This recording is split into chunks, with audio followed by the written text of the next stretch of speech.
गोपियां रोकर जब भगवान को पुकारने लगी, गोपी गीत के माध्यम से कहना चाहती हैं कि हे प्रभु, जयति तेधिकम जन्मनाम ब्रजा। जब से आपका जन्म इस ब्रज भूमि में हो गया, तब से इस ब्रज भूमि की शोभा बैकुंठ आदि लोकों से भी अधिक हो गई है। और बैकुंठ में कभी किसी को सुख नहीं होता। जब बैकुंठ में किसी को दुख नहीं होता, बैकुंठ है सुखालय, बैकुंठ में जब किसी को दुख नहीं होता, तो महाराज आपके आने से ये ब्रज भूमि बैकुंठ से अधिक शोभायमान हो गई है। तो इस ब्रज की भूमि में रहते हुए हम दुखी कैसे हो सकती है? यहां तो दुख हमें छू नहीं सकते। प्रभु, बड़े बड़े देवी देवताओं का वास इस ब्रज भूमि में है, लेकिन महाराज इस ब्रज भूमि से कहीं आप चले जाओ, बैकुंठ की शोभा बैकुंठ नाथ से है, वृंदावन की शोभा बिहारी जी से है, अवध की शोभा प्रभु श्री राम से है। अगर अवध में प्रभु श्री राम ही नहीं होंगे तो फिर अयोध्या का क्या महत्व होगा? वृंदावन में अगर बिहारी जी नहीं होंगे तो फिर वृंदावन का महत्व क्या होगा? बैकुंठ में यदि बैकुंठ नाथ नहीं होंगे तो भैया फिर बैकुंठ काय का बैकुंठ है? ऐसे ही प्रभु, अगर ब्रज में कहीं आप नहीं होगे तो इस ब्रज का भी कोई मोल नहीं है, इसका कोई महत्व नहीं है। दयति दृश्यताम, कृपा करके आप दर्शन दीजिए। शरद पूर्णिमा की रात्रि में बांसुरी बजाकर आपने हमें पुकार तो लिया, आपने हमें बुला तो लिया, लेकिन महाराज आप हमें ऐसे छोड़कर नहीं जा सकते। पहले तो आपने हमें बुलाया और जब अपना घर बार छोड़कर आपके पास आ गई तो आप ही हमें छोड़कर चले गए। महाराज, ये कहां की नीति है? हमने तो ये सुना है बड़े बड़े संतों से, बड़े बड़े ज्ञानियों से,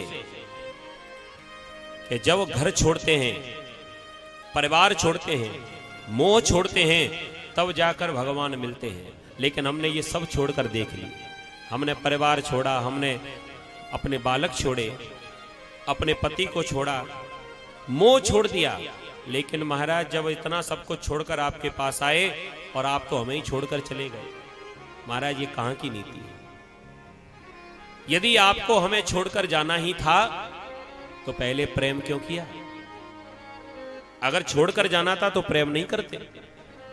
हमसे यदि कोई गलती हो गई है तो कृपा करके आप हमें क्षमा भी तो कर सकते हो, क्योंकि हम आपकी बिना पैसे की दासी हैं।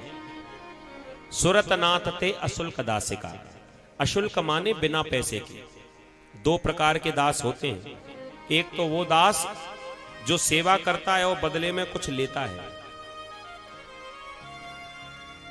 तनख्वाह वाला, जिसको हम वेतन देते हैं, एक तो वो सेवक है। और एक सेवक वो है जो सेवा भी करता है और बदले में कुछ लेता भी नहीं है। दोनों हैं सेवक, लेकिन दोनों का मोल में कितना अंतर है। तो महाराज, यदि हमसे कोई गलती भी हो जाए तो हम तो आपकी बिना पैसे की दासी हैं। और अगर बिना पैसे का कोई दास होता है, उससे कोई गलती हो जाए तो मालिक उसे डांटता नहीं है, समझा देता है। और पैसे वाले दास से कोई गलती हो जाए तो कितना नाराज होता है। ऐसे ही महाराज, हमसे यदि गलती हो गई तो आप हमें क्षमा कर सकते हैं। महाराज, आपने तो हमें जीते जी मार दिया। मारना भी दो प्रकार का होता है। एक तो मारना है अस्त्र और शस्त्र का मारना, शस्त्र के द्वारा मार दिया जाए, सामने वाला मर गया। और एक होता है प्रेम का मारना।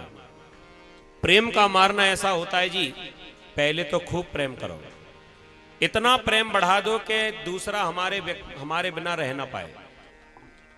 और जब ऐसी स्थिति उत्पन्न हो जाए, सोई बात करना बंद कर दो। तो जो सच्चा प्रेमी होगा वो हमारी याद में तड़प तड़प कर नहीं मरेगा। तो महाराज, प्रेम के मरने से तो अस्त्र और शस्त्र का मरना ज्यादा बढ़िया। सामने वाले ने शस्त्र चलाया और समाप्त, कहानी खत्म। लेकिन प्रेम का मारना ऐसा होता है कि प्राण भी ना निकले और चैन से रहा भी ना जाए। तो महाराज, आपने तो हमें मारा है ना, जैसे अस्त्र शस्त्र का मारना, वैसे ही आपकी जो नेत्रों का जो वार है, ये भी किसी अस्त्र या शस्त्र से कम नहीं है। आपने हम सबको घायल कर रखा है प्रभु, कृपा करके आप हमें दर्शन दीजिए। जब भी ब्रज के ऊपर कष्ट हुआ, संकट आया, तो महाराज इन संकटों से आप ही ने दूर किया। विषजला पयाद व्याल राक्षसा, वो विषैला कालिया नाग जो था ना, उस कालिया नाग से आप ही ने तो हमें बचाया। जब बकासुर आया, अघासुर आया, तब आप ही ने हमें बचाया। जब इंद्र का कोप हुआ, इंद्र ने वर्षा की, तो आप ही ने हमें बचाया। तो महाराज आज हमारे जीवन में एक और संकट है, वो है आपकी विरह का संकट। तो महाराज ये संकट भी आप ही दूर कर सकते हैं। जब तक आप नहीं आओगे तब तक ये संकट दूर नहीं हो सकता। बार बार रो रो कर प्रभु को पुकारने लगी। ऐसे मन से जब दुखी होकर भगवान को पुकारा तो भगवान से रहा नहीं गया। और जिस श्रृंगार पर गोपियां इतना अभिमान कर रही थी, वो सारा श्रृंगार धुल गया आंसुओं में।